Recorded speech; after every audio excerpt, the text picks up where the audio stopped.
Eu queria lembrar que em 1991 o Brasil teve na Câmara de Deputados também uma CPI que investigou, na época chamado de extermínio de adolescentes. E é interessante como esse vocabulário mudou, né? E hoje a gente está tratando da violência letal contra adolescentes, dando um termo técnico, quase clínico, para um problema político de uma gravidade imensa na sociedade brasileira. Naquela ocasião, naquela CPI, eu coordenava o Movimento Nacional de Meninos e Meninas de Rua, e é interessante, não é, que naquela época um educador do movimento no Rio de Janeiro, Volmer do Nascimento, ele fez uma denúncia de 3 juízes que estavam envolvidos no extermínio de adolescentes. Esses 3 juízes nunca foram presos, nunca foram julgados. 2 deles foram presos por pertencer à tal da máfia do INSS, se vocês lembrarem daquela época, né? E o que mostra que o roubo de um recurso público, do dinheiro, causou a prisão deles, mas a morte de adolescentes, de jovens, não causou a prisão deles. Então, vocês vejam como nós temos, historicamente no Brasil, um problema sério em identificar as responsabilidades e punir, não é, os criminosos. Nesse caso, na época, surgiram 4 grupos que eram responsáveis pelo homicídio, não é, o chamado extermínio de adolescentes. Eram os policiais civis e militares, as disputas territoriais, né? Algumas vezes pelo tráfico, algumas vezes por outros tipos de crimes, não é? Os grupos que funcionavam com a fachada de segurança privada e os grupos que, na época, não é, nós chamávamos de justiciamento e que hoje ganhou um nome moderno de milícia. Não é? Esses 4 grupos foram identificados a partir de pesquisas, de levantamentos, e se fez um grande plano de enfrentamento do extermínio de adolescentes, que tinha 3 pilares, né? A investigação, a responsabilização do agressor e a reparação às famílias da vítima. Um plano que, como vocês sabem, nunca foi executado. Um plano que falhou, né, em função de alguns temas que a gente pode retomar agora, nessa ideia de ter um pacto. Então, o que mudou de 91 para cá? Primeiro, aumentou o número de homicídios. Naquela época se falava de mais de 10 homicídios por dia. Hoje nós temos mais do que 24 homicídios por dia. Então, nós tivemos um aumento expressivo, um aumento inaceitável, né, de homicídios contra adolescentes e jovens. Vulgarizou-se o fenômeno. Hoje, o fenômeno não gera a mesma indignação que gerava. Ele entrou para as páginas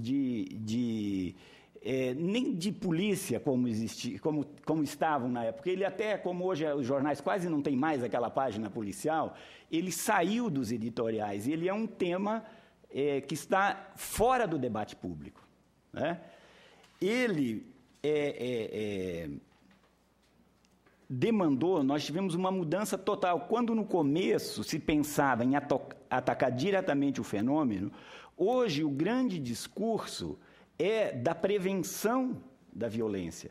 Como se cuidar dos adolescentes melhor, se colocar os adolescentes da favela a fazer oficina, a jogar bola e fosse resolver o problema do extermínio deles. Como se precisamos cuidar melhor desses meninos porque eles estão se envolvendo com coisas que eles não devem.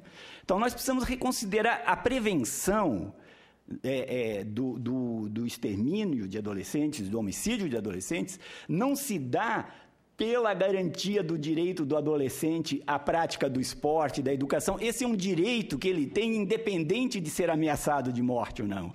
Não pode ser a necessidade de usar o pretexto de que, se a gente não fizer alguma coisa, esses meninos vão ser mortos. Esse direito é um direito imanente ao fato de serem seres humanos. Não podemos entrar nesse discurso de que nós vamos fazer a prevenção. Nós precisamos atacar os agressores. O enfrentamento do homicídio contra adolescentes se implica numa política que tem como centro a proteção dos direitos humanos e a mudança radical da política de segurança pública. Não é através... É importante, eu não quero aqui fazer um discurso contra as oficinas pedagógicas, que o Unicef apoia em todo o Brasil, contra o esporte como forma de proteção. Essas ações todas são importantes, mas nós estamos fazendo isso há mais de 25 anos e os homicídios de adolescentes aumentaram. Por quê? Porque nós não temos a responsabilização do autor do homicídio. Então, é esse o eixo que nós queremos buscar quando estamos tentando construir algumas respostas. O outro tema que também mudou é que esse tema não entrou, e aqui o Sebastião, que acompanha mais essa discussão, o senador também, podem falar claramente sobre isso, não entrou na agenda de nenhum secretário de segurança pública desse país. Não está na agenda dele combater o homicídio de adolescentes. Ele tem outras preocupações, desculpem a ironia. Então, é muito importante resgatar essa responsabilidade. E é muito interessante como, né, os diferentes atores sociais, a mídia, e às vezes até nós das organizações de direitos humanos, quando tem um homicídio de adolescentes, vamos falar com a Secretaria de Direitos Humanos, com a Comissão de Direitos Humanos, com o Ministro de Direitos Humanos, e não vamos falar com o Secretário de Segurança. Quem é que tinha que proteger a vida daquele adolescente? Quem é o órgão? Se nós temos um problema de educação, com quem que nós vamos discutir? Com o Ministro da Educação, com o Secretário de Educação, com os gestores públicos responsáveis pela política de educação. Desculpe interromper, senhor Mário. Quarta-feira, nossa audiência pública aqui vão ser com secretários de segurança. O do Rio, né, senadora Leite? O da Bahia e o do Ceará. Exatamente. Eu acho que é muito importante reposicionar essa temática. Eu acho que essa CPI, se nós conseguirmos, eu acho que nós vamos conseguir muita coisa com essa CPI, mas nós precisamos recolocar o foco na política de segurança pública do país. Não dá para resolver o problema do homicídio de adolescentes com as políticas complementares. Elas são importantes, nós não podemos nos privar delas, mas o foco precisa estar recolocado na política de segurança pública. E nós precisamos, um quinto item que mudou muito de 91 para cá, é de que o racismo está mais evidenciado. Embora ainda haja grupos no Brasil que negam o racismo, por serem racistas, obviamente, mas o país demorou muito tempo para admitir o racismo. O país demorou e está demorando muito tempo para admitir que não é possível enfrentar o racismo sem reparação.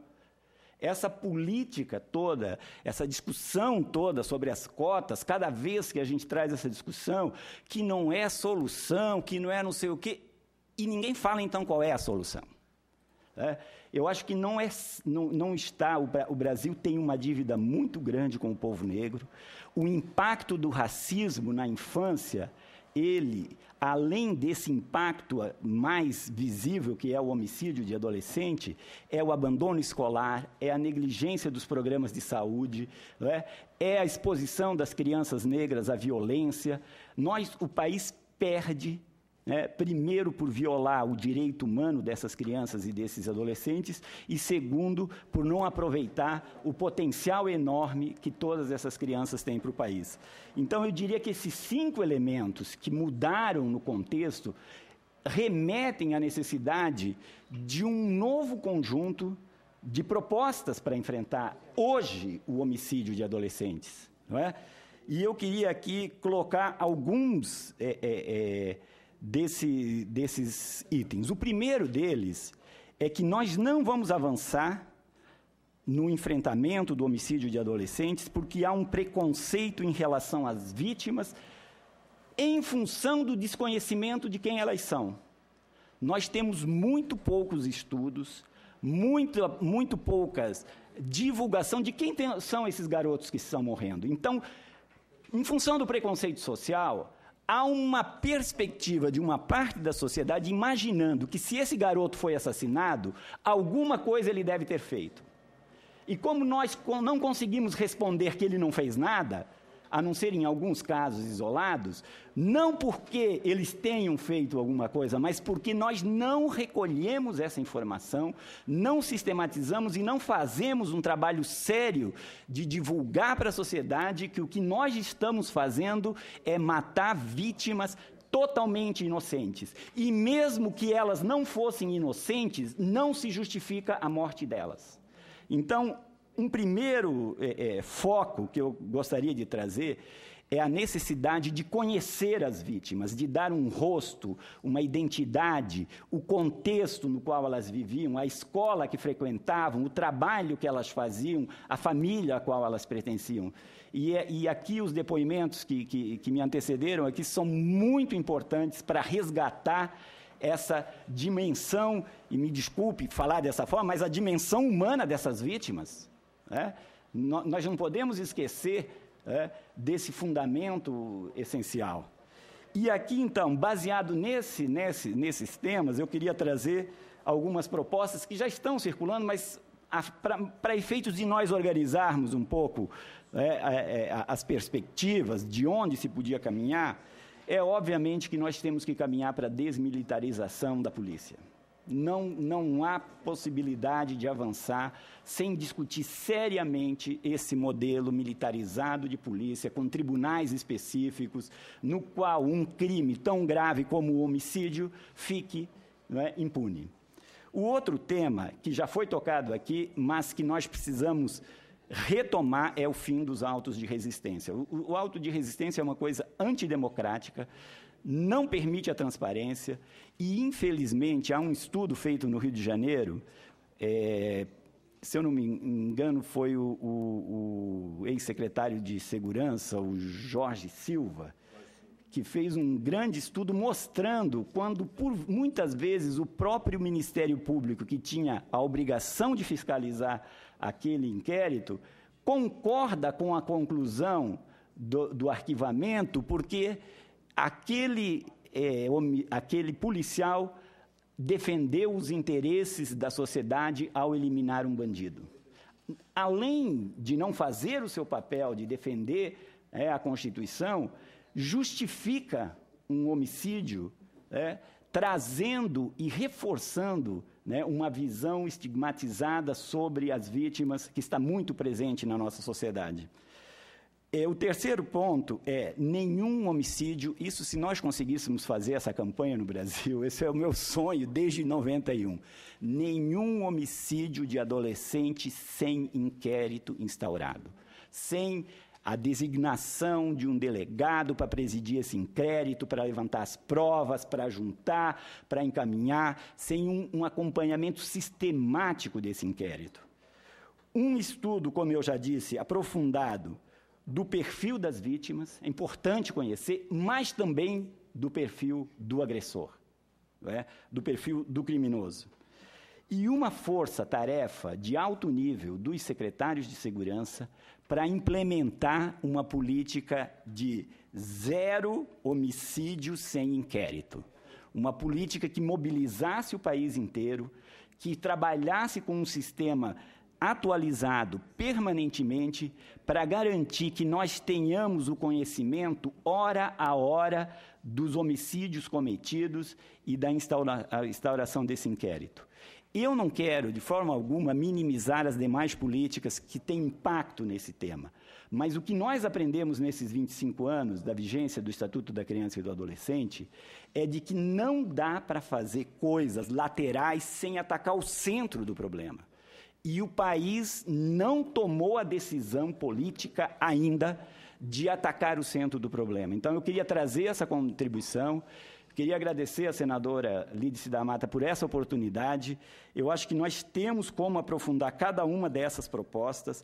Eu acho uma iniciativa importante o pacto que foi tomado, mas está faltando no pacto uma coisa muito importante. Quem é responsável por cada atividade?